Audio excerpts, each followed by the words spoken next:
Hello friends, जय माता दी, राधे राधे, जय श्री कृष्णा। तो आशा करती हूँ कि आप सभी स्वस्थ होंगे, मस्त होंगे और अच्छे होंगे। आप सबके आशीर्वाद से हम भी बिल्कुल बढ़िया हैं।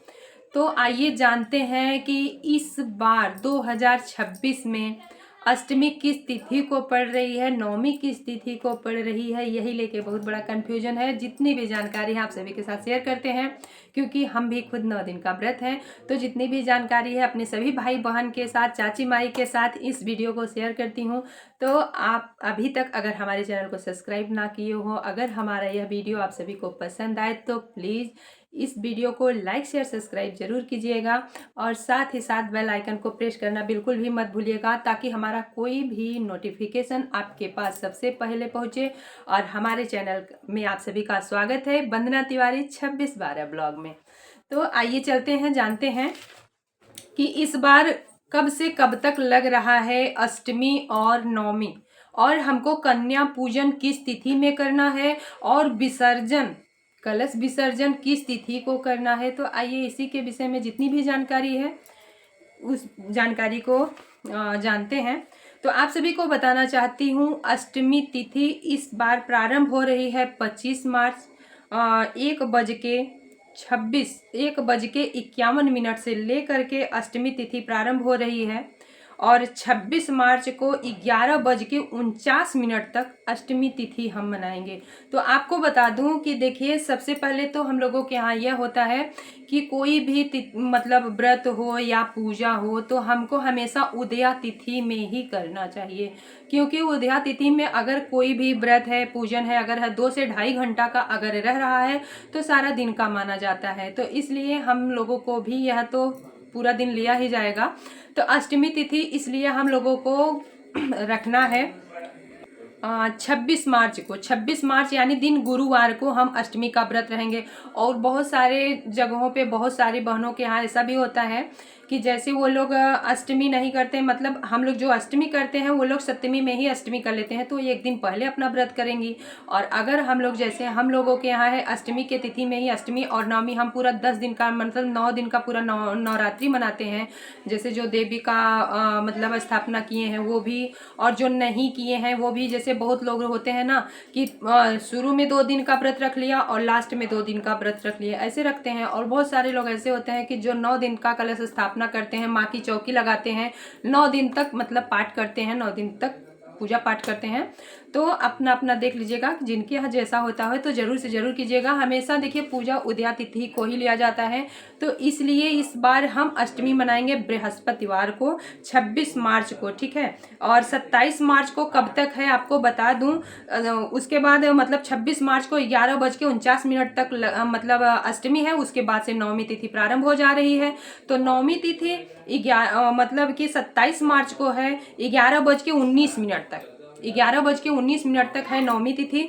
तो आपको बताना चाहती हूँ, देखिए जैसे हम लोग नित्य प्रतिदिन सुबह में उठते हैं, सूर्योदय से पूर्व उठते हैं और उठने के बाद हम अपना नित्य का काम करते हैं, जैसे हमारा डेली बेसिस का काम है, उसी प्रकार से हम नवमी के दिन भी उठेंगे। उस दिन भी हमको उसी टाइम पे उठना है, सूर्योदय से पूर्व उठेंगे, यानी कि प्रातः काल उठेंगे और अपना जो कार्य है वह कार्य करेंगे, स्नान ध्यान करेंगे। उसके बाद हम जैसे डेली माता रानी का पूजा करते हैं, चौकी पूजा करते हैं, जैसे करते हैं ना उसी प्रकार से हम पूजा करेंगे। और उसके बाद हम अपना हवन करेंगे। हवन करने के बाद हम कन्या पूजन करेंगे। तो आपको बताना चाहती हूँ, बहुत सारी बहन ऐसा भी हैं, हमारे गांव में भी करती हैं, लेकिन ऐसा जो कि नहीं करना चाहिए। पहले बहुत सारी बहनें हैं ना कि कन्या खिला देती हैं, उसके बाद हवन करती हैं। तो देखिए, हम जहाँ तक जानते हैं, जहाँ तक मतलब कि पता है, पहले आप किसी से भी पूछ लीजिएगा, कोई भी बड़ा पंडित है आप उनसे भी पूछ लीजिएगा, अगर कह रहे हैं तो कर सकते हैं। लेकिन हमको जहाँ तक पता है कि पहले हम लोग ना हवन करते हैं, उसके बाद ही कन्या पूजन करते हैं। तो और हमको वो कन्या पूजन करना है नवमी तिथि में, ठीक है। नवमी तिथि में हम कन्या पूजन करेंगे, 10वीं में ही हम अपना कलश विसर्जन करेंगे। जो जो जमाए हैं उसको हटाएंगे, माँ की चौकी हटाएंगे, जो भी होगा उसको हटाएंगे। और आपको बता दूं, देखिए कन्या पूजन किस विधि से करना चाहिए। तो कन्या पूजन का जो भी सामान हो, आप लोग जो सामान देना चाहते हैं, जैसे उनके पढ़ाई लिखाई से संबंधित हो, मान लीजिए कापी है, किताब है, या आपके पास है तो आप उनको वस्त्र भी दे सकते हो। या उनको आप ज्योमेट्री बॉक्स दे सकते हो, मतलब रुमाल है, चुनरी है, जो भी है आप श्रद्धापूर्वक दे सकते हो। तो आप देखिए कभी भी जो मतलब दीजिएगा, कभी काला वस्त्र हो या कोई भी काली चीज़ नहीं देनी चाहिए, या नुकीली या तीखी चीज़ ऐसा बच्चों को नहीं देना चाहिए, क्योंकि वह माता स्वरूप होती हैं। क्यों हम लोग 9 दिन का व्रत है, माता रानी का पूजन कर रहे हैं, तो हम लोगों को इन चीज़ों का ध्यान रखना है। और आपको एक चीज़ और करना है, जो कन्या पूजन के लिए हम सामग्री लाए हैं ना, लाते हैं और उसको घर में रख देते हैं। सुबह जब हम पूजा करते हैं और बस कन्या को ले जा करके ऐसे दे देते हैं, तो ऐसा नहीं करना है। हमको क्या करना है कि जो भी सामग्री हम लाए हैं कन्याओं के लिए, उसको हम थाल में रखेंगे, और उसके बाद जैसे हम माता रानी का पूजन करते हैं ना, उसी हिसाब से जाएंगे, उस सामग्री को भी लेकर जाएंगे, माता रानी को अर्पित करेंगे, चढ़ाएंगे, माता रानी से विन्नत करेंगे, प्रार्थना करेंगे, हे माता रानी अपना आशीर्वाद दीजिए, यही हम अपनी कन्याओं को दे रहे हैं या चढ़ा रहे हैं, जो भी है आप लोग ज़रूर मनाइएगा। उसके बाद गंगा जल छिड़क दीजिएगा, फूल छिड़क दीजिएगा। उसके बाद सभी कन्याओं का, जब कन्याएं आपके यहाँ आती हैं तो आप सभी भी जानते हैं कैसे कन्याओं का पूजन करते हैं। बहुत ही हर्षोल्लास के साथ उनको घर में बुलाना है, उनका पैर धुलना है, सूखे कपड़े से पोंछने के बाद आप उनको रंगना लगाइए, महावर लगाइए, उसके बाद तिलक कीजिए, अक्षत लगाइए, फूल होए तो फूल छिड़क दीजिए, नहीं है तो कोई बात नहीं है। उनका अगर आपके पास चौकी लगाते हैं तो चौकी लगा के बैठाइए, अगर नहीं है तो आपके यहाँ जैसे भी आपका वही सिस्टम है, जैसे आप लोग करते हैं, आप उनको ऐसे आसन ग्रहण कराइए। और उसके बाद आपको क्या बनाना है कन्याओं के लिए, तो देखिए सबसे पहले तो मैं बता दूं, कन्याओं के लिए हलवा पूड़ी और या तो खीर पूड़ी, और देखिए छोले बनाना बिल्कुल भी मत भूलिएगा, क्योंकि माता रानी के प्रसाद में छोले और खीर पूड़ी या हलवा पूड़ी यही चढ़ता है। तो यही हम भी बनाते हैं, और आप लोग भी यही बनाइएगा और कन्याओं को भोग ग्रहण कराइएगा।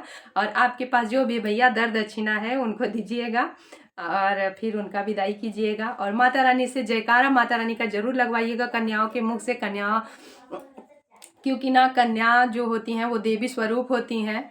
और आप एक चीज़ ज़रूर लीजिएगा, लाल चुंदरी लीजिएगा, उनके सर पे ज़रूर से ज़रूर उड़वा दीजिएगा, और उसके बाद उनके हाथों में अक्षत और फूल दे दीजिएगा, और अपना आचरा फैला लीजिएगा, और सभी से बोल दीजिएगा कि आपके आंचल में डाल दें कन्याएं, और उसको आप रख लीजिएगा माता रानी का आशीर्वाद समझ के। और इसे आप बहुत सारा आगे जाओगे, आपके घर लक्ष्मी की वर्षा होगी, माता रानी का आशीर्वाद हमेशा ही बना रहेगा। और बस इसी के साथ हमको अपना व्रत पूरा करना है। बाकी 10वीं में हम अन्न ग्रहण करेंगे, अन्नपारण कब है हम अगले वीडियो में आपको बताएंगे। अन्नपारण करेंगे और 10वीं में ही हम अपना विसर्जन भी करेंगे। तो बस इसी के साथ जय माता दी, मिलते हैं फिर अगले ब्लॉग वीडियो में। जय माता दी।